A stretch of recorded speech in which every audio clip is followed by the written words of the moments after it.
Welcome, welcome, welcome. This is it's the actual final episode of Arts Respond for the year. We said we were doing the final episode last Friday. That was a joke. It's very on brand for 2020. This is going to be a little bit of a navel-gazing episode, and I am here for it today. So with me are Babs Rawls-Ivy. She is the editor-in-chief of the Inner City News and host of Love Babs Love Talk, which you hear every morning on these wonderful airwaves. She is also just a magical human being. I also have with me Artie Pineda. They are a reporter with the Arts paper and possibly the only reason I haven't gone insane this year. They're my right-hand person and just very excited to have them here. And then of course, Brian Slattery and Karen Ponzio, or KP. Do you prefer KP, KP? KP is fine. Okay, yeah, great. Easier. Brian is the arts editor for the New Haven Independent, and Karen /KP is an arts reporter for the New Haven Independent. You may have most recently read her amazing and little verklempt making story about the closure of Never Ending Books on State Street. So today I just wanted to talk to all of you about what this upside down, topsy-turvy, weird ass year has been in the arts.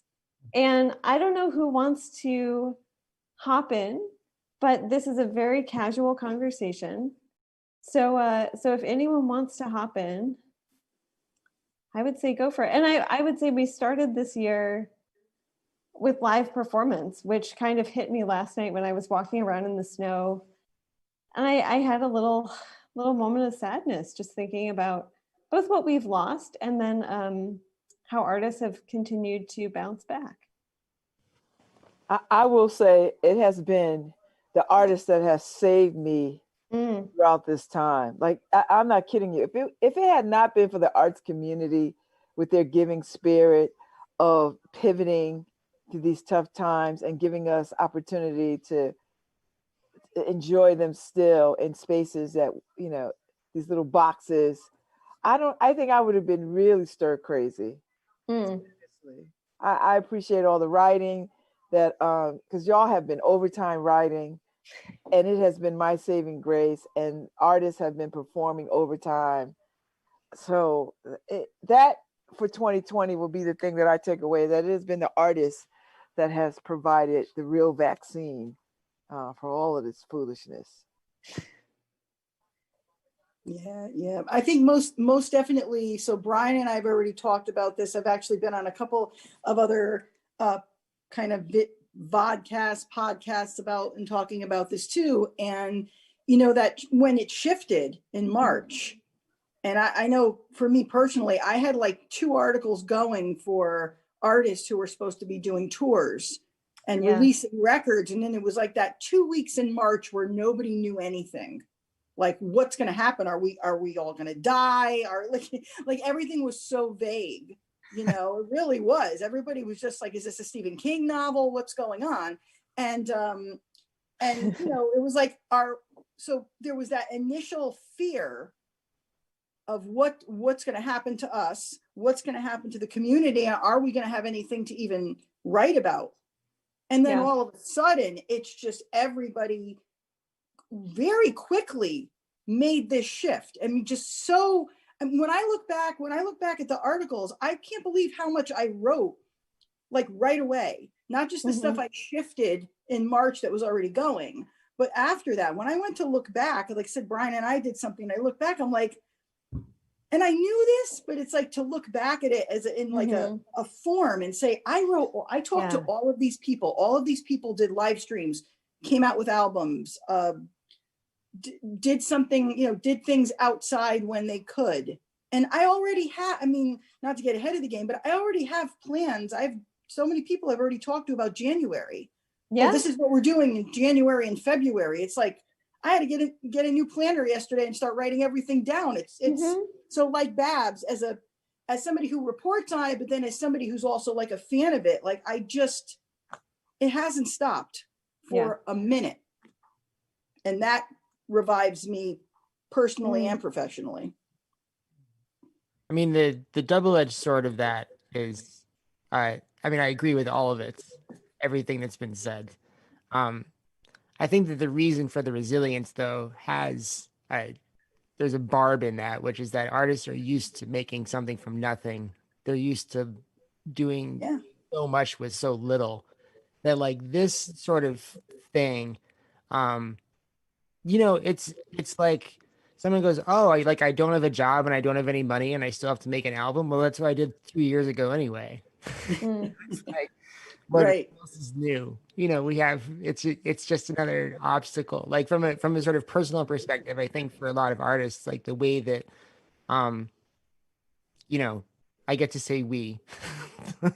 The way that we live anyway is sort of geared for things like this, I think in ways that other people's lives are not. And definitely for the I mean, but speaking as a reporter, one of the things that was really a balm to me through all of this was that I was constantly talking to people who were figuring it out, and, Yeah. instead of people who were freaking out.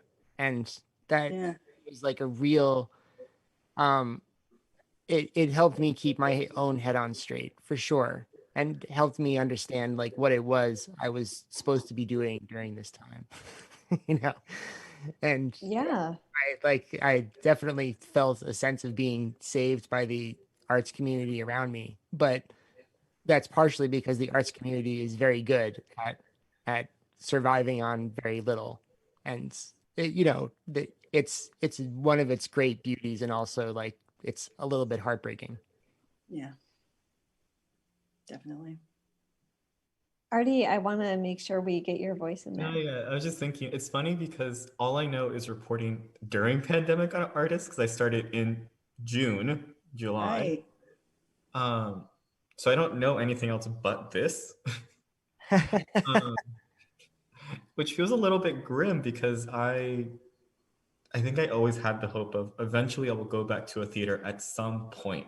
Please let me back into a theater at some point. We'll get you back in there. I promise at some No, point, but not until it's safe. Like not until it's I, set. as your editor, already knows this already, but I pulled them off, and I pulled freelancers off indoor assignments, and Mhm. that was really hard. I mean, as a particular art form, theater has the most to figure out. I mean, Yeah. it's really hard, and I don't think that I don't think it's impossible. Uh, I just think that it's like if the longer this lasts, the more we'll see. I think some uh adaptation, figuring out how to do things outside for small audiences that move around. Mhm. Mhm. Theater pieces have existed like that, and it takes a lot because the theater is such an expensive thing. It's such a Yeah. Mhm. it requires so much gear and so much crew, and uh, yeah, like that's a long way to go. But That's true. it's Yeah. not. I mean, talking to theater people who are interested in doing like I don't want to. I don't want to. The only reason I'm hesitating here is because I don't want to put them on the spot. But Right. like I think plans are in the works. They are. I'm on the board at Long Wharf Theater, and I mean, and we've done some really cool stuff already Absolutely. virtually, right? In these little boxes, we've had the transgender folks doing plays, doing work.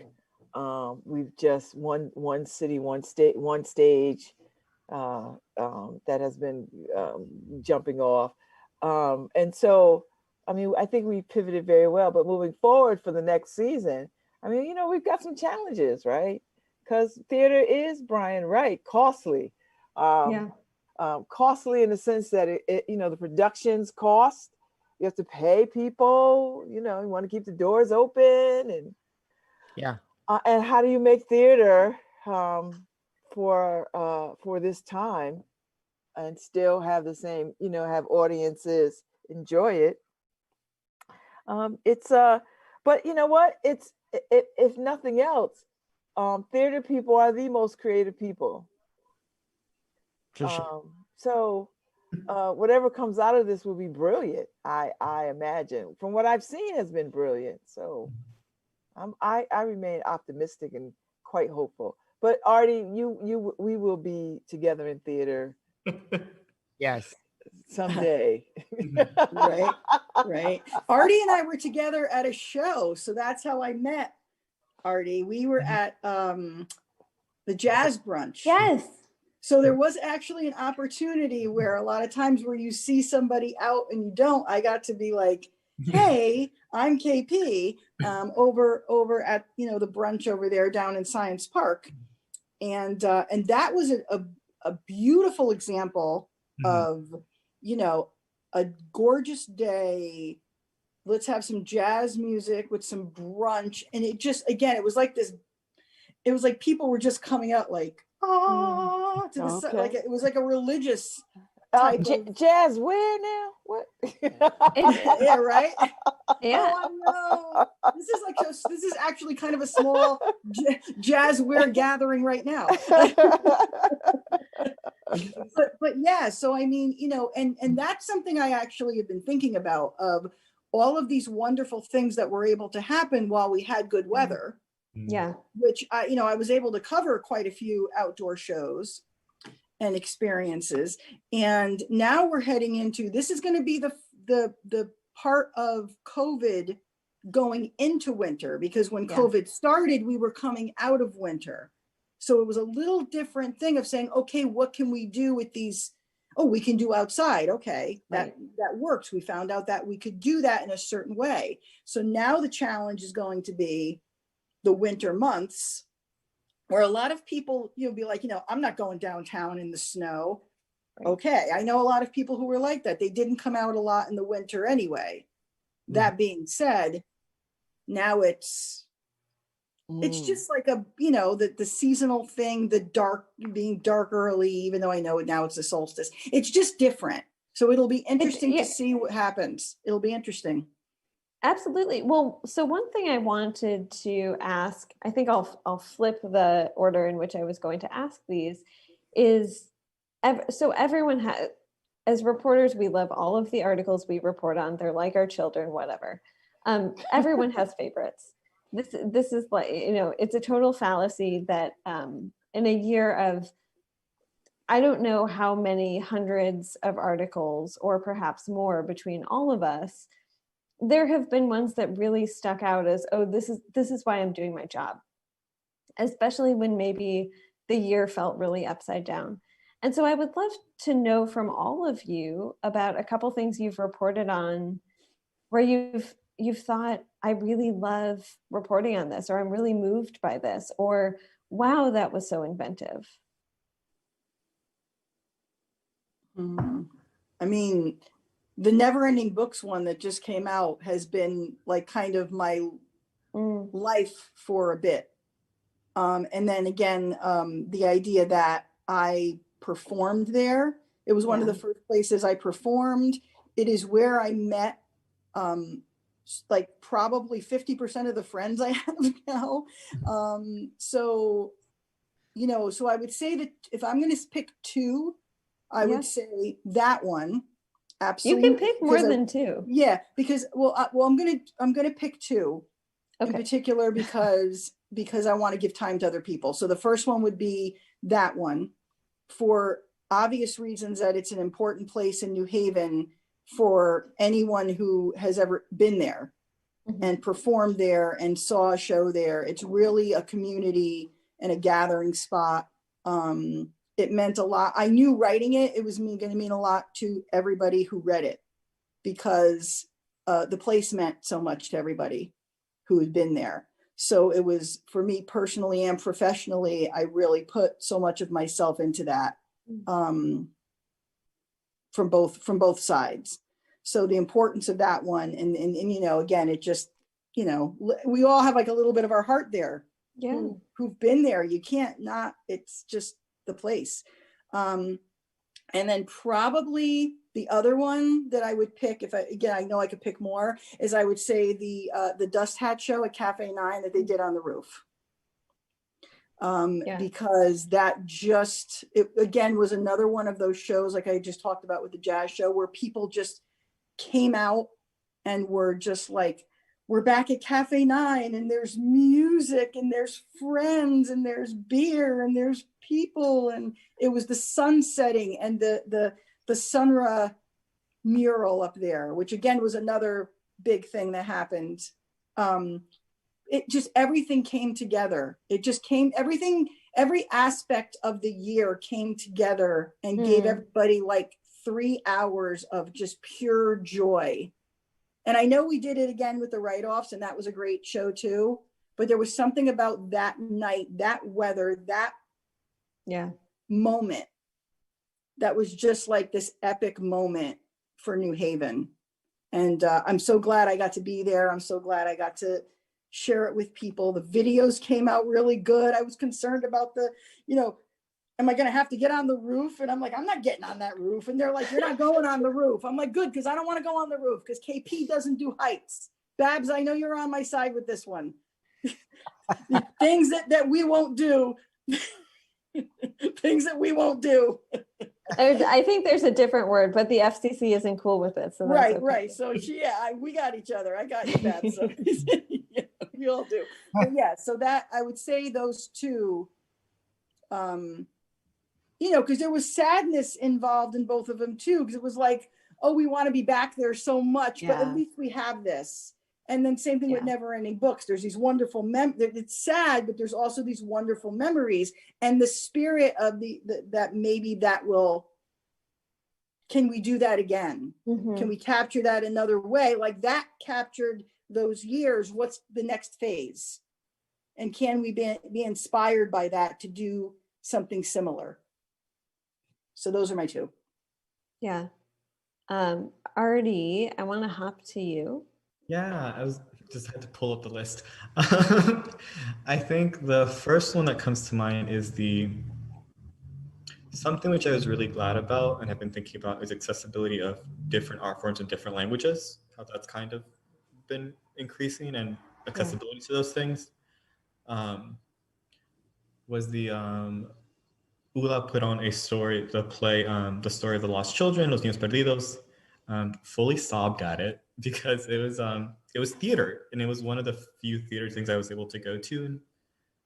And I think something Lucy and I talked about was it's just a reminder of COVID at times felt very overwhelming and very consuming of this is like the thing on my mind, but I would go there and I was like, oh, this is also still going on. This is also still going on. And at times it felt like everything just coming at you a little fast. But it was still, you're talking, they adapted and did video production, which is something they had never done before, considered. And like you said, they're resilient people. They're like, we don't have the money. That's okay. We've never had the money. We can always figure this out. And they were based in New York and New Haven, and they were still making this work with children involved, and talk a lot about moving parts. And then I think about the Black Lives Matter murals and just being outside with, I don't want to say a lot of people because that sounds like we shouldn't have all been there, but it was outdoors. And how that, I think one thing I think about is how outside events had to be so planned ahead of time. At times, like you have to get permits, you don't want to get shut down, and et cetera, right? Understandably so.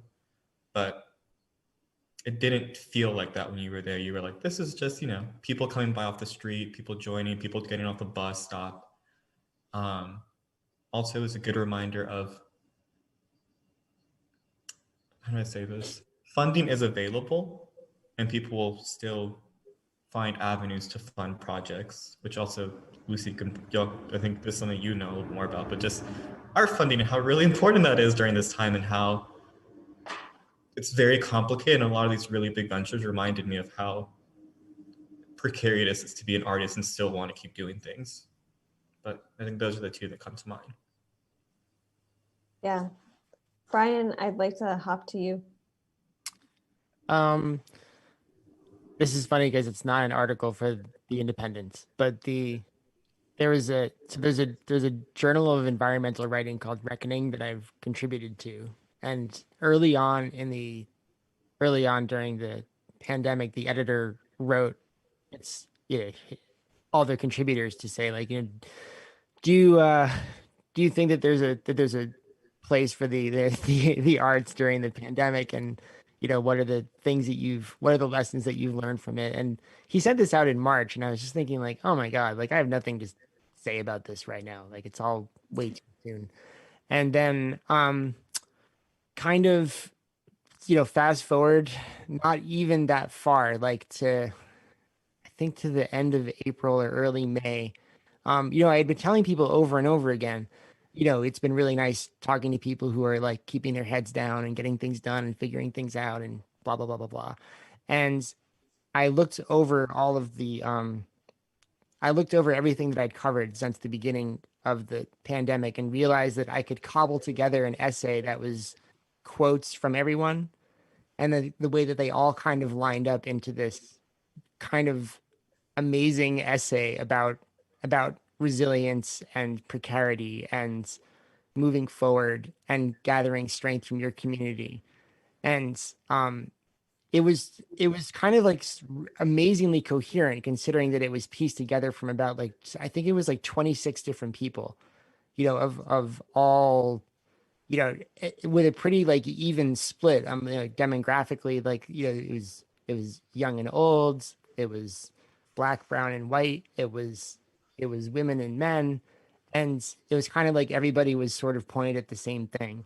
And for me, it was this pretty neat moment of realizing like just how focused everybody really was. And yeah, I mean, like while I was putting it together, I felt that same sense of urgency, and I sent it to the editor, and he was just like, "Oh my God."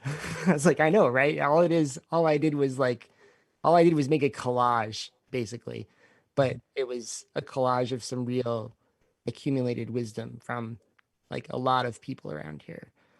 Um, yeah, so that was kind of that was a big one.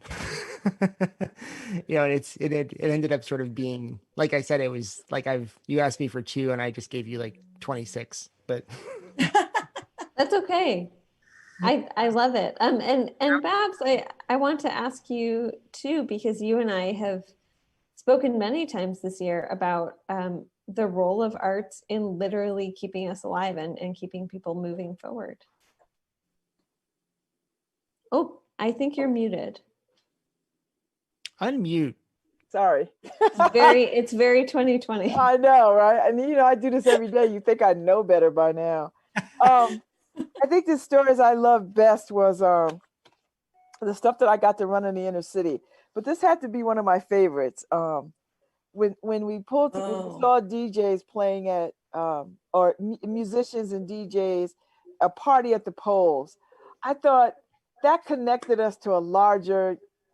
Yeah. It connected us to a larger sense of community. Yes. Outside of New Haven and beyond, in New Haven and outside of New Haven. That was for me just groundbreaking. Like just how quickly it came together, how easily people took to it, and how well received it was. I just thought, for me, the success was that we did it and people enjoyed it, and I kept thinking, man, we should have been doing this all along. Like why weren't we doing this before? And some people were like, Herman Ham showed up a couple weeks later at so one of the DJs who was spinning outside Lincoln Bassett and just like knew exactly what to play, knew what to do, held it down. He was then spinning a couple weeks later at this flu clinic. And so you get your flu shot, because getting vaccinated against the flu is also very important. COVID is not our only crisis right now. And there he was. And DJs became like cult favorites, right? Like, I don't know if y'all were on Instagram with DJ, whoever Nice. DJ Nice. I was there with you. I was there with you, Babs. A few of them. I mean, we're all in the space with Michelle Obama, Oprah, and like we're all at the same party, right?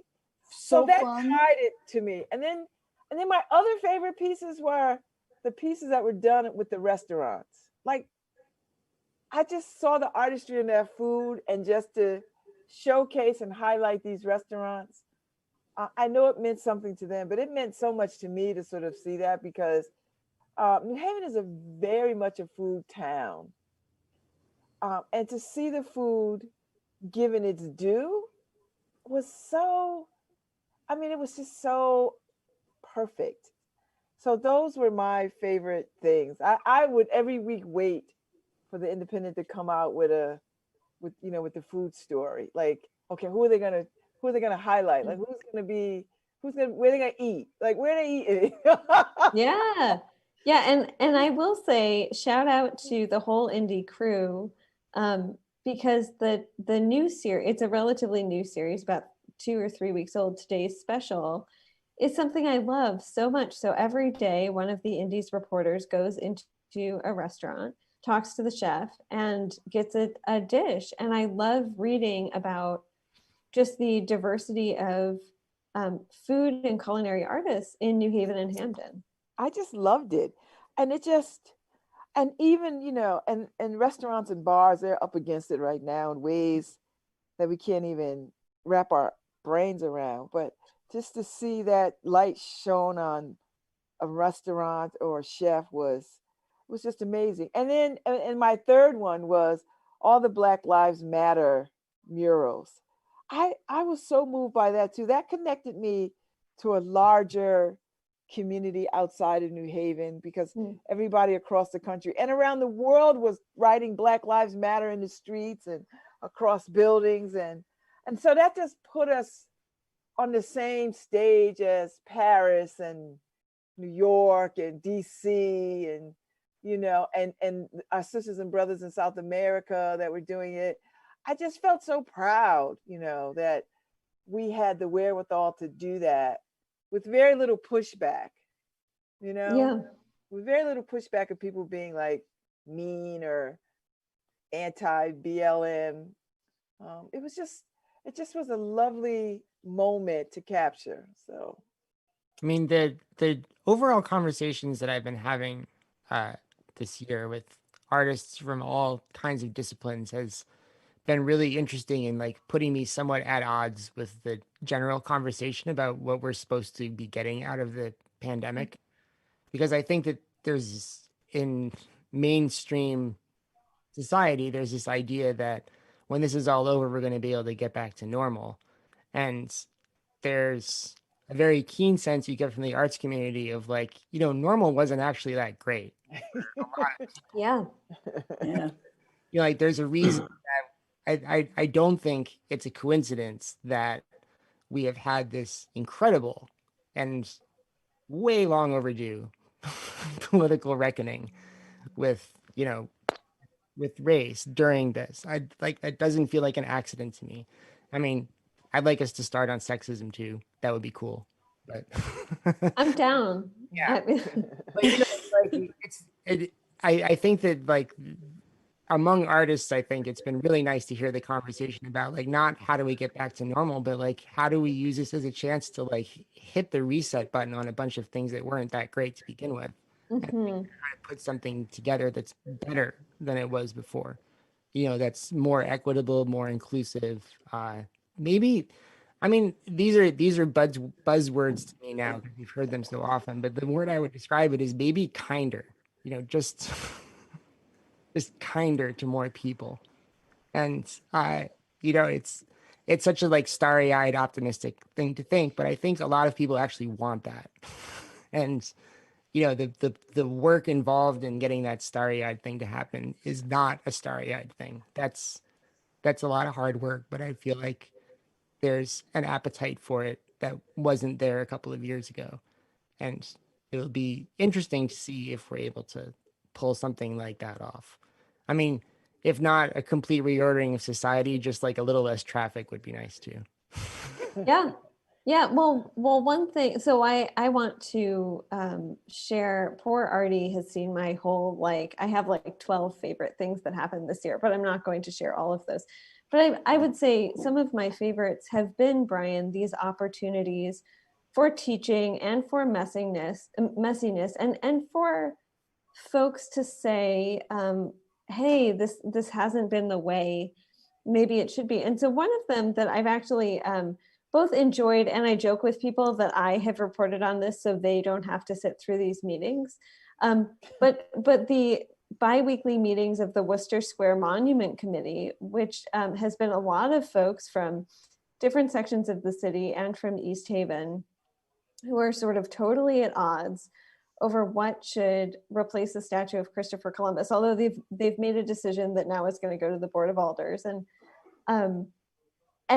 so that, I mean, the removal itself was sort of this really exciting thing that was also a total trauma on the day it happened, for lots of reasons. Like the crane didn't show up for 7 hours. There were angry people. Some folks who did not live in New Haven lashed out in a really ugly way. But to see folks really struggle through that, and I think including to see some people from Worcester Square be like, wow, we need to talk about white supremacy, has actually been really, really exciting and really messy, and hard, and hard to watch, but also really interesting to watch.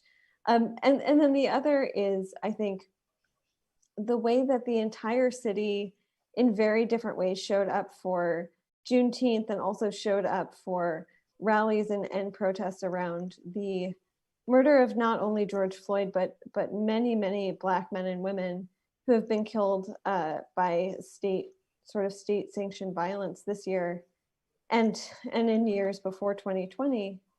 But I think that this year for Juneteenth, there was a teach-in in East Rock Park, and there was an altar building that Artie attended, and that I think Maya McFadden attended for the Indy, and there was an educational conversation online, and sort of like all of these different people showed up in the way that they were able to, and it was really beautiful. So that said, I want to ask, and Brian, you sort of got at this point a little bit. I think like 2020 has also taught us that things are broken, and there's still time to keep breaking them. Like we don't have to go back and do a quick fix that is like a Band-Aid and some plywood and tape. We can actually just keep breaking them and just totally rewrite the formula. And so I'd love to know from all of you, what are some things that you maybe saw before March, where you were like, this isn't working? Mm-hmm. I mean, we're going to need a couple hours. I know theater is my big one. I'm going to say, just spoiler alert. And some tequila. Yeah. You're going to need a couple of hours and some tequila. Yeah. I know. I didn't make my mimosa. I was going to say, I got whiskey in the other room. Well, I have a table full. Yes. I'm going to say that the idea that exactly what you said, like about breaking things more. I think there's been a sense this year, like for me, creating as well as reporting on people creating, I've kind of said, you know what, and teaching, the whole teaching thing that came in with going back to school, not going back to school. So I've been on like all these different levels of things, both personally and professionally. But the idea of like, no more maybes, okay? The tolerance, I know for me, I maybe before would be like, I'm not going to say too much about this. I'll deal with it in my own way. Now I just can't do that anymore. So I may not be out there amongst people to say, hey, time out, don't do this, but I can do that with my writing. I can do that one-on-one. And that's what I feel like artists are doing that as well. Like they're not the sexism stuff, as a reporter who's gone out there, and Brian, Lucy, we've talked about this many times. I've talked about O'Brien. It's like, somebody might say something to me they would never say to Brian if he was there reporting on that same thing. Yeah, 100%. And I'm not even saying like mean or evil or any of those kinds of descriptives, just the sexism involved in being out there and not being the dude out there reporting, or the dude out there creating, and I think now you're seeing people who maybe before would just kind of they're not going to be quiet anymore, and they're not going to tolerate the things that they were tolerating. with, just being quiet and saying, well, I don't have to say anything about that. And I think that's coming with sexism, with racism. It's just, there's no time. That's, the maybes are gone. So you stand up, you talk about it, you stand up for yourself, you stand up for people who need you who need that. And you do that in your music, in your writing, in your plays, in your art, in your life. And so that's what I think is, I don't think there's going back from that. And that's good. So, yeah. I could go on and I won't. I think one thing that sticks out to me about, also KP, thank you for that answer. One thing that sticks out to me is how much the youth have really had a presence that is just undisputable. As in, they're much more aware of things than I ever was because of the access to education they've had. And I think I like to think, starry eyes like Brian, that we will trust the youth with their own future, because people do know what's best for themselves often in their own communities. So that's one thing I think about, is like, wow, the kids really do know what's up and they know what's best for themselves. Whether it's young artists, the school system in particular has seen a story that I owe Lucy. Teachers have been really just vocal about everything was not working well, and here's the proof. So I think that's been an important part, is documenting how everything has just not been working. For future, once things try to go back to normal, you can point at it and say, this was just awful in every sense of the way, and we have testimony.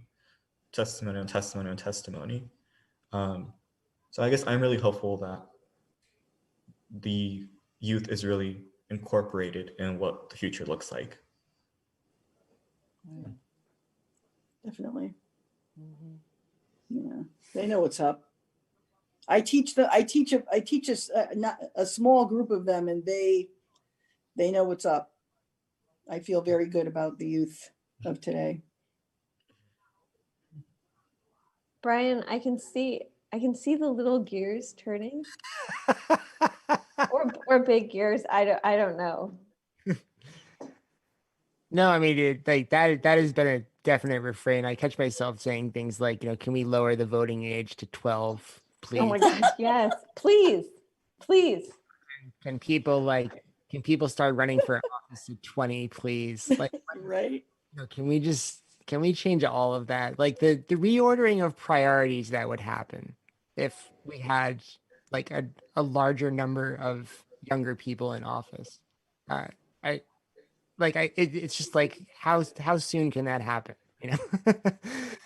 But I think like this year, the biggest thing that I feel like I've learned for myself and from talking with other people is that I think people have learned just how valuable their time is. And this kind of focus on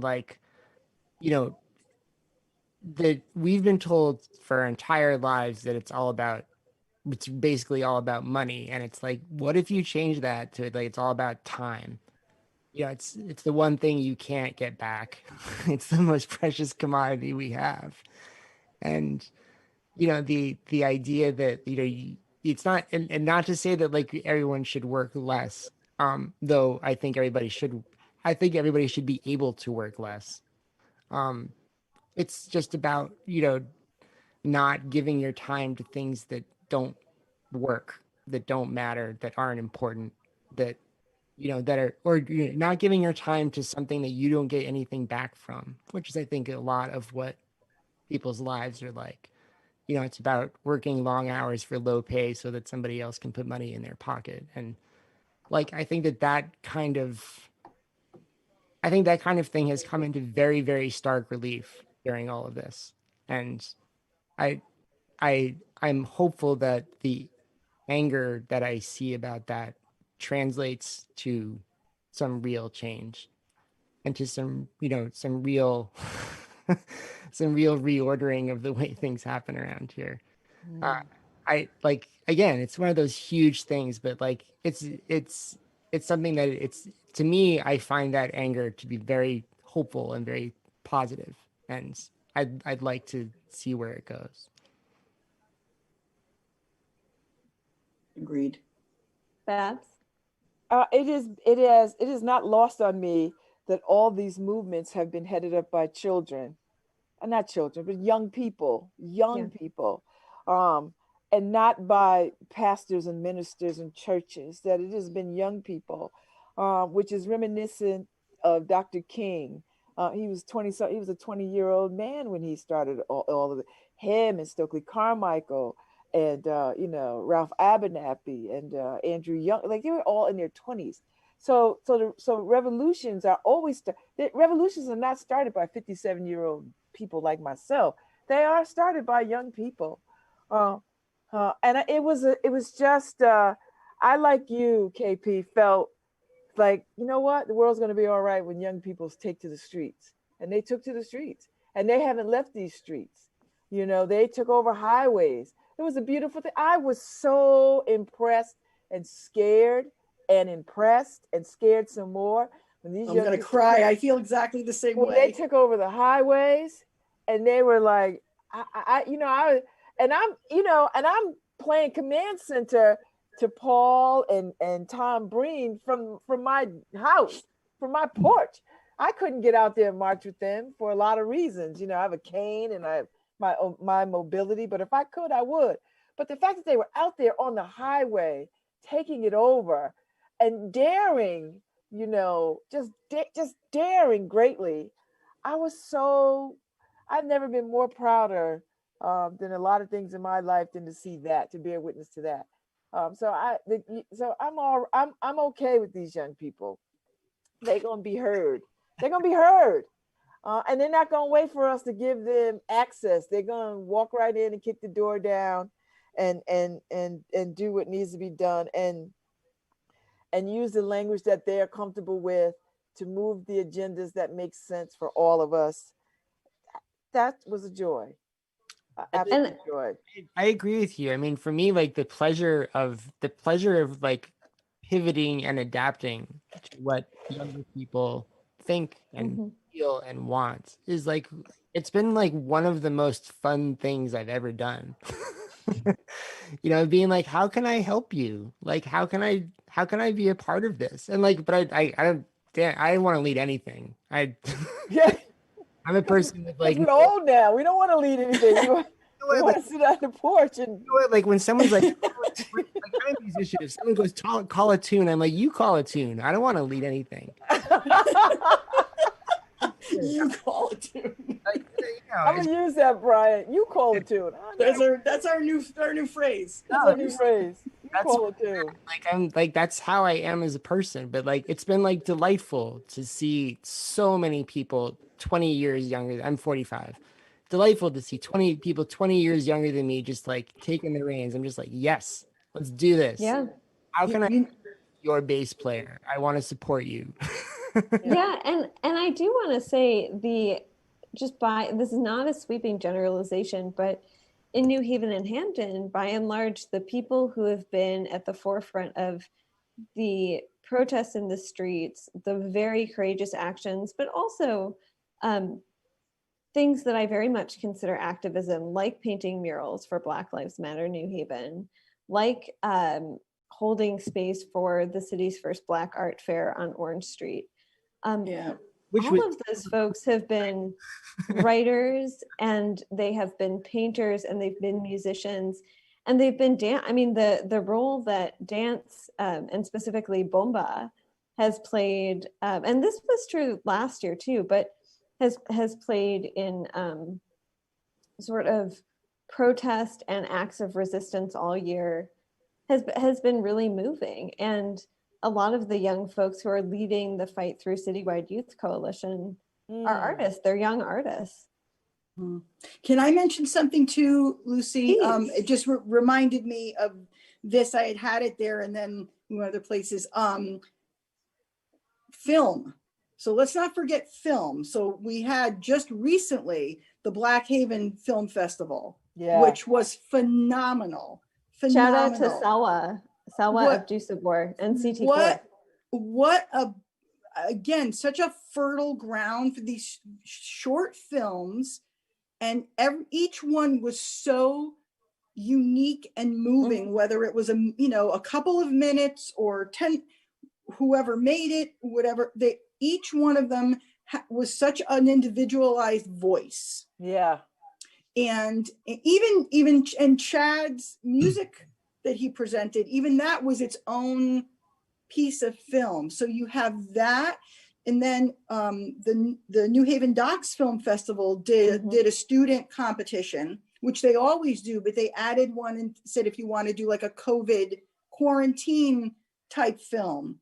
And I can't remember how many of them there were, but maybe 30, something like that.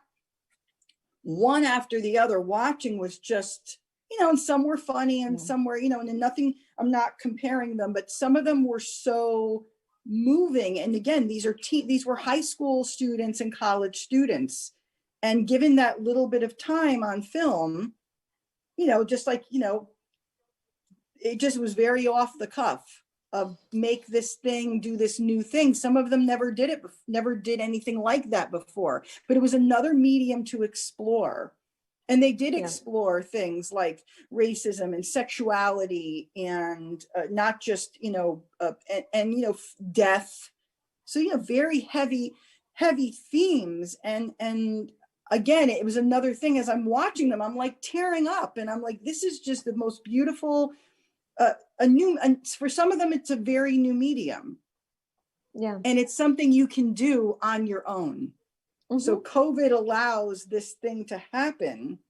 And maybe this access you didn't have before, you grab your phone or your friend grabs their phone and you're now a director and a producer and a writer. Maybe you weren't before. But you have a voice. It's like I tell my students, like, you may think I'm a local journalist, I'm provincial, like you may think local journalism, but local journalism, everybody has a story. You talk to your mom, you interview your mom has a story. Your grandmother has a story. Your neighbor has a story. Also, local journalism makes the world go round. Like, I don't want to read the 425th article on what Trump tweeted this morning. I'm sorry. Right. I can get that in the Washington Post and the New York Times and NPR and Connecticut Public. At no disrespect to Connecticut Public, they do great work. But yeah, no, I mean, I think local journalism, which is another episode onto itself, is incredibly, incredibly important. Right, but local arts, local journalism, local arts, and what you're talking about the Worcester Street, the things that the things that people were glued to, the protest that Babs was just talking about. People were glued to that ongoing local protest. I had people messaging me, asking me things. It was like I was like unofficially like keeping track of things for people, and it was because they know I'm a reporter, and it's like this great thing that we do, from somebody making an album to kids out on the highway stopping traffic. It's just we did it all. So I know our time is winding down. Harry has said that we can go a couple minutes over, although someone will have to do a proper station ID at exactly 1 p.m.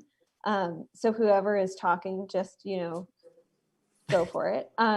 But I do want to know from all of you, what you hope to see in the arts going forward. And it could be a very small thing that you're excited about, or for me, it's a system shift that I think is already happening out of lip service, which some organizations are still very, very good at, and into actual adequate compensation of artists. So that artists can live, not just that they can survive, but so that they can live, and in New Haven, so that our institutions can look more like our city. Exactly. That's really what I feel hopeful about. I mean, I just feel hopeful for, now that everybody's impassioned about equity and inclusion, that it does not get lost in the dictionary as, you know, words for this time, but that we actually put some fire to it and burn down everything and rebuild new arts entities with people of color and all kinds of people heading up these organizations and roles, and that these stories are told with grace and power and beauty. You know, like there's enough stories out there. And so if you want to see Death of the Salesman, then you want to see it with an all Black cast or all Asian cast or all woman cast, you know, whatever it is that people think that can't be done ought to be done. So I'm looking forward to that inclusion and equity really becomes the lay of the land and not so much a catchphrase for these miserable 2020s. I guess I'll say one thing. Also, as the young person, I want to say that all of the movements are not possible without like our elders. Like part of the beauty is like the intergenerational connection we've been seeing. Like the number of times I've seen Angela Davis talk or Ruth Gilmore's like work being shared around is just like a beautiful intergenerational project. That I think that's what I want the art to continue having and has had in the most beautiful ways. Just like thank you of like it is a community intergenerational project of imagining a future in which I think what Brian really said was we can all work less if we choose to have the ability to work less. That centers people with disabilities, able just like all these other futures, like Bab said, we cannot reform the systems. We got to think of something better, and people have done that.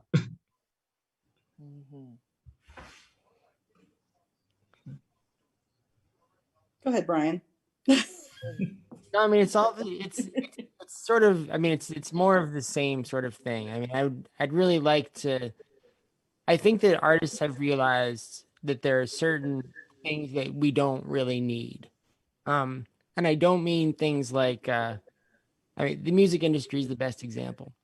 Like we don't need the large scale music industry full of middle managers.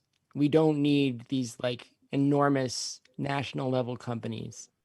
And I would love to see some real pushback about that, because those are the people who hoover up a whole bunch of the money that should be going to, you know, people who are actually doing the work.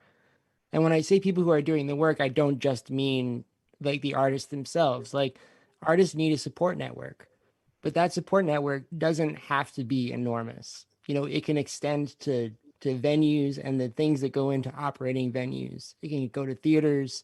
You know, to some extent you need some networking among those things, but there's an awful lot of people making money off of artist labor who aren't really contributing very much.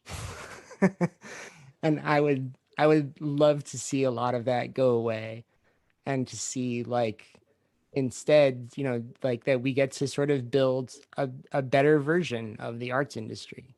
You know, one that like I think that you'll see, I think that the better version of that, you would see that kind of inclusion and you would see more equity, because there wouldn't be somebody thinking strictly This about. is Harry Droz, and you're listening to WNHHLP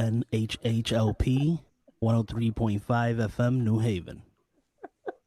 There wouldn't just be somebody thinking about, you know, like, well, you know, I'm worried about getting, you know, an angry letter from somebody, or I'm worried about losing sponsorship, or I'm worried about this. All they care about. Like, I think you'd see more risk taking, and you'd see more, frankly, more interesting content, period.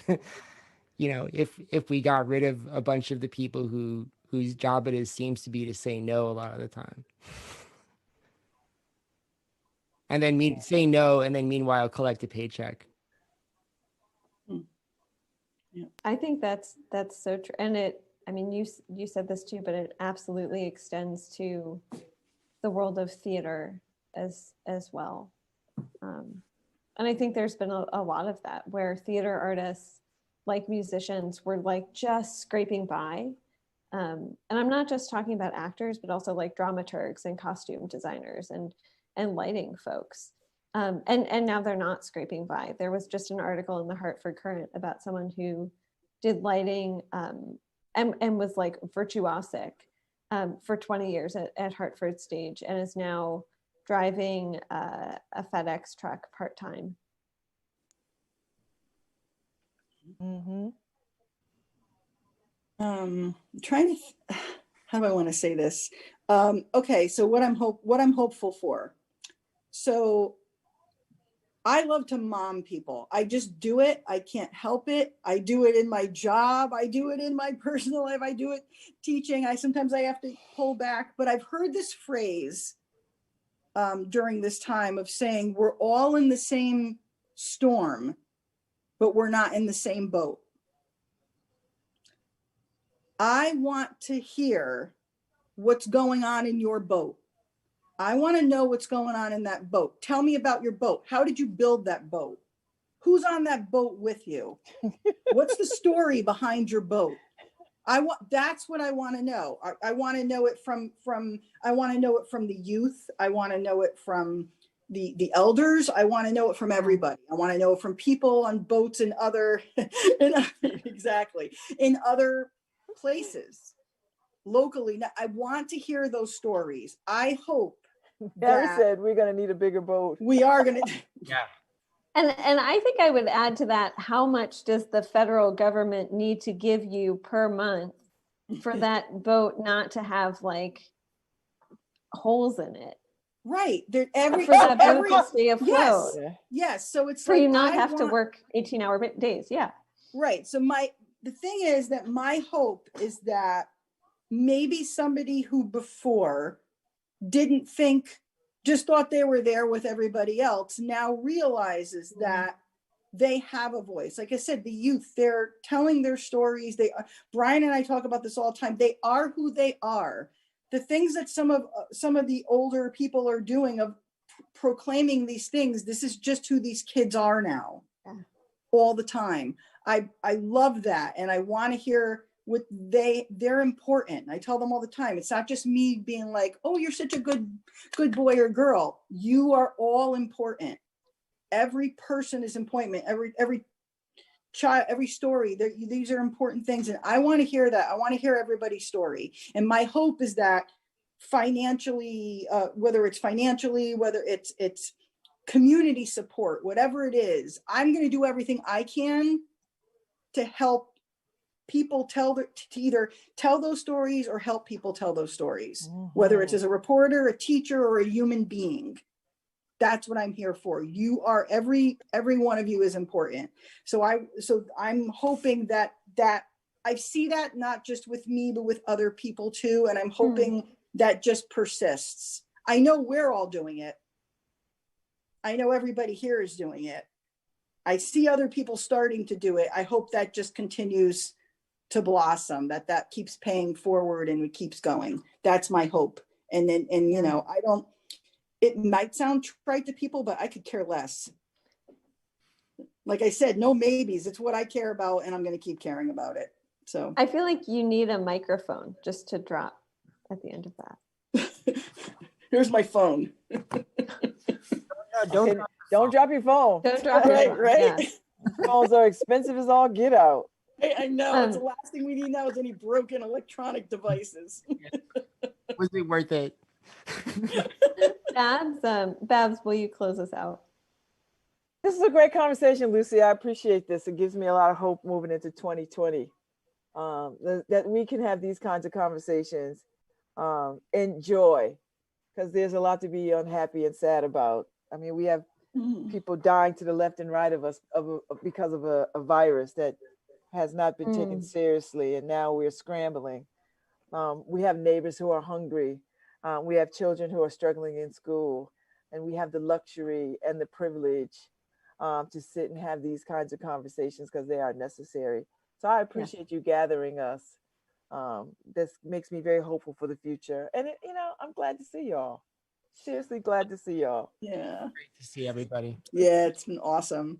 Thank you all so much. And I think ending on that point of joy, one cannot be reminded enough. It's something that the local musician / treasure Paul Brian Hudson talks about a lot, that there is not shame in capturing and performing joy and talking about joy, that there is actually great wealth in talking about joy, especially in times that are hard, but also in times that feel less hard. So I hope that we are all able to carry that with us, not just during the holidays, but into the next year. I want to thank Brian Slattery, Karen KP Ponzio, Artie Pineda, and Babs Rolls Ivy, and of course, the man making everything happen behind the controls, Harry Droz. Thank you, Harry, so much. Do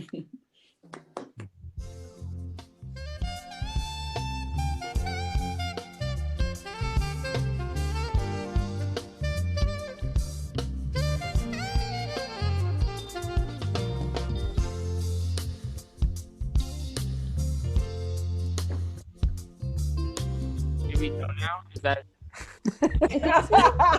I'm